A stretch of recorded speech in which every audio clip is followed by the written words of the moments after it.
let's start with TikTok. Okay. So TikTok, I think they said that they gave them to January 19th.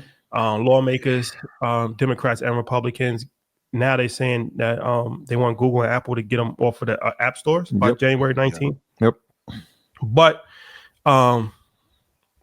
there has been several billionaires that have expressed interest in buying TikTok, and especially some that's very close to Donald Trump.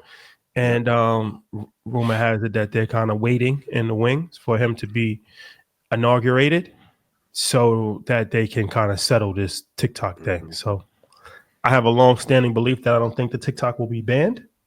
But what do you think the outcome's going to be?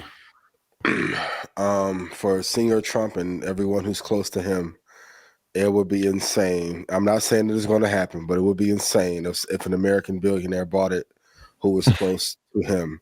I don't think it would be banned. I don't think the economy can't afford it despite where the stock market may be. So yeah, I'm with that long-standing belief with you. I don't think they'll end up selling it. I think they'll come to an agreement sometime after he is inaugurated. TikTok. Okay. It's a high asset, but it would be amazing hypothetically if like you guys were in office and let's say the country demonized the asset and I got to buy it for 50 cents on the dollar. Thank you. Bottle service every day to the house on the wake up.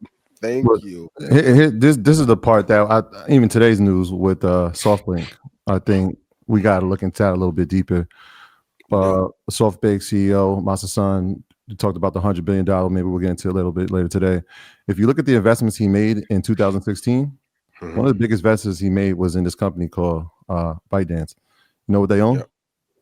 TikTok. So you make it. You've made an investment already with the gentleman in 2016. It was a $50 million investment into the U.S. economy. Today you announced $100 billion, so you've upped it 100%. Yeah. One of his Trump asked for 200 on the fly. He did like live. Just said, "Yeah, we're gonna do this." That's a good lesson in that, to ask for the upsell when the deal is about to be done. Right. In public. Yeah, I know we agreed to 100, but like now that the camera's on, what's up with 200? Yes, clever. I used to think that it was going to get banned and going to get sold. Seeing that today raises some eyebrows on whether he'll try to hurt an investment from somebody he's doing a deal with presently. Yeah. So I'm up in the air. I think it's something again that the Congress is bipartisan on, right? So they'll try to push something through. It'll probably last for a week or so, and then I think he'll lift it. If there is a ban, he'll figure out a way to lift it. The sale, like I said, there's a lot of moving factors in it. It'll be tough. So I think he comes in and just says, all right, after a week of this, we got an executive order type situation. Yeah, it's still in the App Store, so unless it gets taken down, I don't think there's anything to worry about. But if it comes off of Apple's App Store, major blow. There may be some issues. Yeah, and then where does all that data go? Like we talk about that being the goal of this generation and generations going forward. That's a lot of data. Yeah. Where is it going? Where is it at now? Yeah, for sure. Okay. Well, only time will tell. We'll monitor the situation for sure.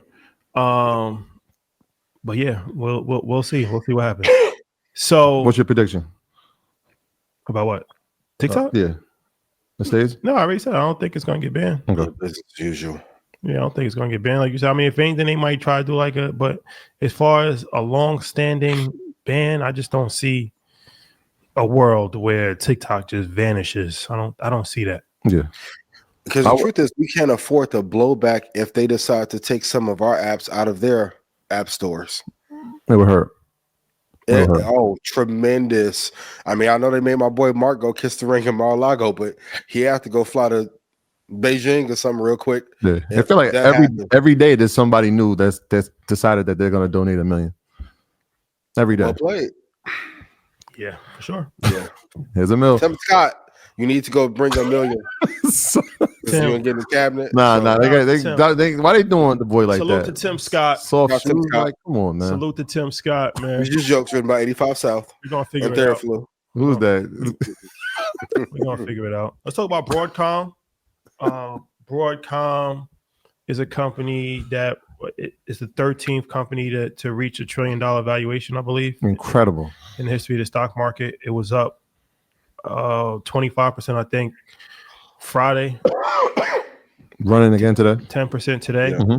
So talk about Broadcom. I know that's one of the companies. Actually, Mike, can we put this screenshot up? Because I know you have put that in EYO University app in September. So let's put this screenshot up to kind of explain. Okay, so talk about that, because you talked about this company. So what's the vibe with Broadcom? Yeah, we spoke about it a few times. Definitely in September. At the time, I think they were about to report their third quarter earnings. Around the infrastructure of AI, we talked about NVIDIA. We talked about TSM, obviously from a manufacturing standpoint. But inside it, these chips need to run at a high efficiency, and one of those high efficiency producers of equipment is Broadcom. And so if we've seen this happen, right, like we talk about the ecosystem of AI, this is one of those links that is necessary. And so if NVIDIA is rising, and we saw what they did, and I don't know if great is good enough anymore for NVIDIA earnings, right? We see 7% growth, and that's not great. We see it happening inside the space. This is the next one in line. They had a ridiculous quarter. I think $87 billion. It was just absolutely, they blew out their earnings. The guidance is until 2027, right? We talk about companies in the stages of where, like, hey, will they talk about next quarter's guidance, or will they talk about next year's? They're talking about their guidance and their roadmap till 2027, which tells you that they are in firm belief of their growth potential. Obviously, we've been talking about it. We said put it on your watch list. We put some calls, obviously, in EYL University at 170, and the return has been incredible. I think we got up to 300%. There's a lot of people who made some calls on that. So shout out to everybody that made money. But this is the type of thing, when we talk about the economy around a space, whether it be data centers or whether it be AI, yes, it's cool to have the company that is leading the charge, which is NVIDIA. And that's great. And most people are like, well, I'll wait till NVIDIA comes down, or did I miss the boat on it?